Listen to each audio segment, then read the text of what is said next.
Alright, so that is In the Clouds, Dunes, and Sapphire and Meteorite done. I hope you enjoyed them.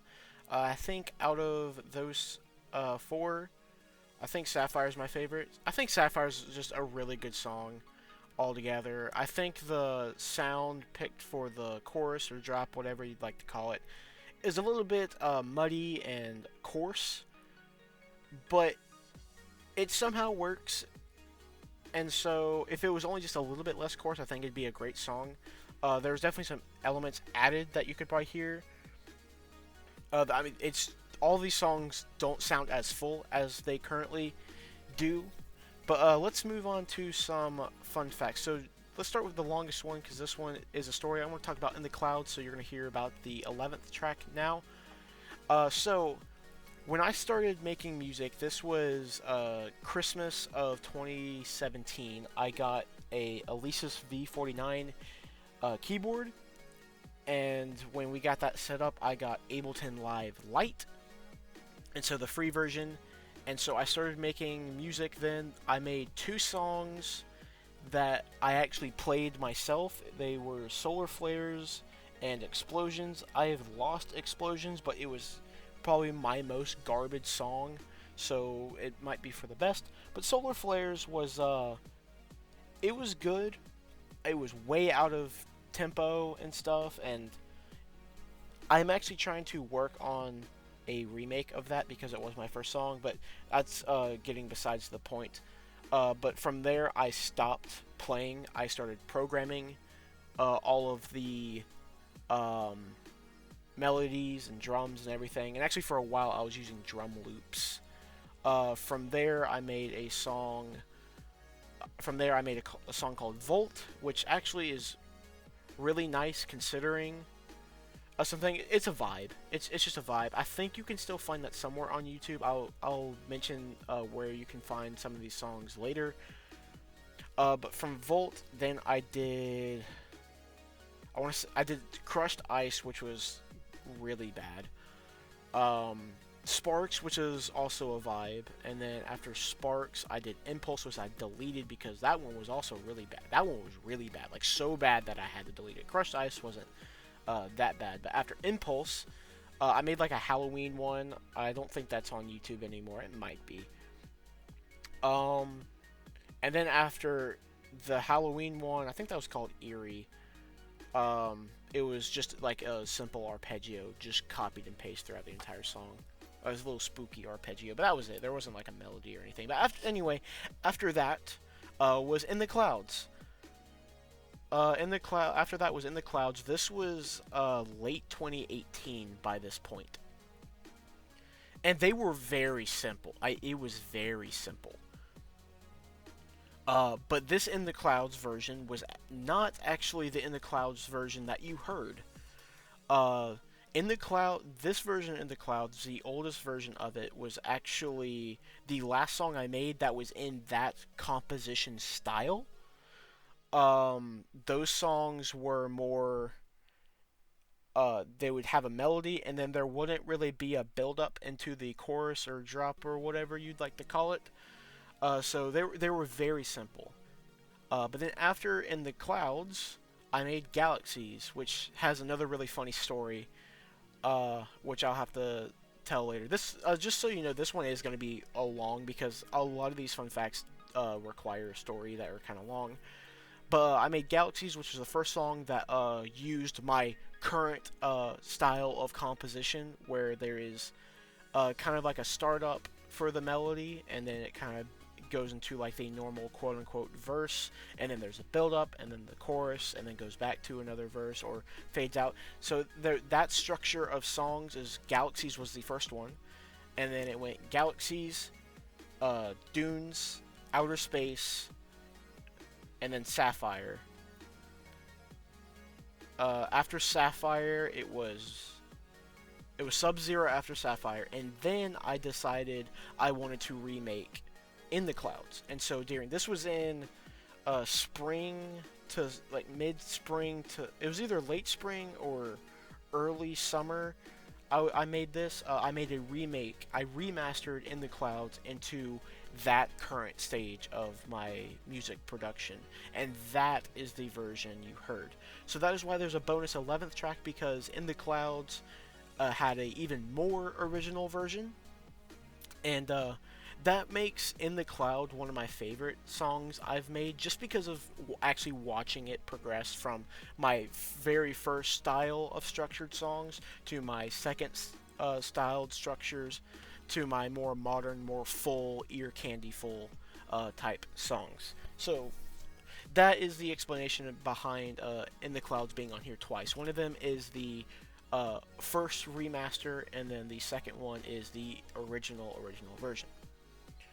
I also mentioned Galaxies has a funny story, but before I get that, I do want to say, just to finish out the progression, after I made In the Clouds, after Sapphire, after Sub-Zero, I then made Meteorite, and then Atmosphere, and then actually I made Airwaves. Airwaves actually didn't change much when I released it. When I actually released it. When I made Airwaves, I think it was like August of 19. And it stayed almost exactly how it is currently, when like in its actual official released form. I only changed like a couple things, because Airwaves actually felt great. Like, it actually sounded great. There's just a couple like problems with it that I had when I actually came around to releasing it. And so Airwaves was the last song I made in Ableton Lite. And then I bought Ableton Live Suite. And I made Grasslands. Grasslands was the first song I made on Ableton Live Suite. But back to Galaxies, it had a really funny story. So at one point I had there's this really old gaming channel that I had called Epic 35. I amassed like 126 subscribers, and so you can find some of my older songs. I think currently you can find Solar Flares, Volt, Crushed Ice, and Sparks on it, and maybe the Halloween one. It's called Eerie. You can find that. But I actually posted the original version of Galaxies, Dunes, and Outer Space on there. However, when I actually got around to actually releasing Earth and Space in 2022, I deleted those off because I didn't want to have some weird copyright issues. I don't think I would have fell into that problem, but I did it just in case. But you can find my really old songs on Epic 35. I will actually put a link to that in the description of this video. But Galaxies had so on Epic 35, before Galaxy was made, I did a Minecraft video on Hypixel. I was playing Skywars, and I was trying to win by basically luring people to have mercy on me by playing, I don't even remember what the kit was called. It was the one that gave you note blocks. And so I was trying to basically play music, just random music, to people and hope they would have mercy so I could kill them and win. And so that was the challenge. And at one point I just started just playing Mary Had a Little Lamb. It's a very basic, stupid song to play on a Skywars game. But at one point in the video, I accidentally played Mary Had a Little Lamb wrong, and with how wrong I played it, it actually was the melody for Galaxies. The way I played it wrong turned into Galaxies. That video got deleted. I wasn't really happy with the video in the end, and so that video is gone now. There was also like one point where I decided like I wanted to be more serious about YouTube, and so I actually deleted a lot of old videos. So there's like a purge. I didn't actually become too serious with it, and I actually stopped. So deleting those videos became a waste. So that's sad that you won't be able to see that video and actually see where it comes from. But it's just funny that Galaxies came from just me doing a silly little Skywars video. Outer Space is actually a really special song, sort of. I'm actually not really happy overall with how Outer Space turned out. Not like its new one, the new one's fine, but like originally when I made it, I wasn't like super happy with it, but it was the it was kind of like my first take, sort of, in the kind of like dubsteppy sort of land. It didn't really turn out that way. That's why I wasn't really happy with it. But it was the first song where instead of writing the verses, like the pre-chorus slash drop stuff. Like usually when I make music, I'll start with a melody and then build from the start to the end. But Outer Space was the first and only song where I've actually structured the uh, chorus slash drop first. I did that first, and because of that, it actually turned out that it's one of my only songs where the chorus and slash drop section, its melody is different, like completely different. Another really funny thing that happened when making Dunes. Somehow, so you've already heard Dunes by this point. The little like horn sound that I used in the chorus slash drop section. At one point it broke. Like I'm not really sure how it broke, but it broke in a way that sounded really good. And so I uploaded that. So when Dunes was actually on that Epic 35 channel, um, it had that broken horn sound. However, I can't get that sound to break anymore, and I lost the original. I lost that export of Dunes, um, because it was on an old computer that is currently dead, so I can't recover it. So that was sad, but it still sounds good with the non-broken sound.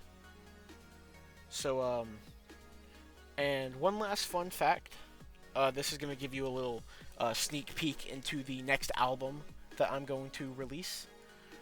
I'm not going to say when just yet, but this is going to give you just a little bit of a sneak peek. So, this last fun fact is about artificial environment. So, the reason I got Ableton Live Suite was actually for school.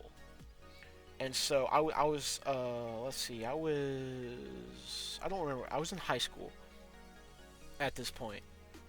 And so for a school project, it was like a year, like a full year project that I had to work on. And the project was, by the end of the school year, I need to create 10 brand new songs, come up with an artist name and cover art for the album, and release the album. That was a school project. And so I actually created 15 songs. I created 15 songs for the album, and I picked 10 of them. And they're good. Don't get me wrong. Artificial Environment is a good album. But because it was a school project, the songs did not turn out as good as they could have been. And so, right now I'm working on a remastered version of Artificial Environment, where I redo all the songs with the love and care, with as much love and care as I can give them, and with an actual mindset of making a good song for each of them. But also, I'm not only going to remaster the 10 that were released, I'm also remastering the songs that did not make it onto the original album, and I'm going to put that into the remastered album. The only issue is it won't be 15 songs. I think it's 13 or 14 songs. Because one of them is beyond saving. Like, one of them is actually so garbage, even to that time period standard. It was so garbage, and it is beyond saving. And then another song was actually Black Hole. I actually completely forgot that that song was a part of that album, or was supposed to be a part of that album. And so I released it as a single, and that's probably why I forgot about it. But so it's only 13. There actually was a 16th song that I was working on but never got finished. And so I'll figure out if I'm going to release that one or not alongside that. But it'll be either 13 or 14 songs total for that album, but that is coming out at some point. I'm not going to give a time frame yet. So yeah, that was the last fun fact. So this segment turned out to be a lot longer than I anticipated it to be. But like I said at the beginning, these fun facts do require some background and some stories. So I did expect this to be a little bit long. I did not expect it to be nearly 20 minutes. But yeah, so next up is Sub-Zero, Atmosphere, Galaxies, Outer Space, and In the Clouds original. So yeah, I hope you enjoy. Be prepared with Sub-Zero coming up next. As mentioned in Earth's voiceover, the sub bass is out of key, and I didn't want to fix that for this. Just one last little thing, I didn't want to fix that for this event because it wouldn't be the same. Like, you wouldn't hear its full original version. So I didn't want to mess with any of these songs. I wanted to upload them just how they are, so you can see just how far I've come with music. So yeah, enjoy.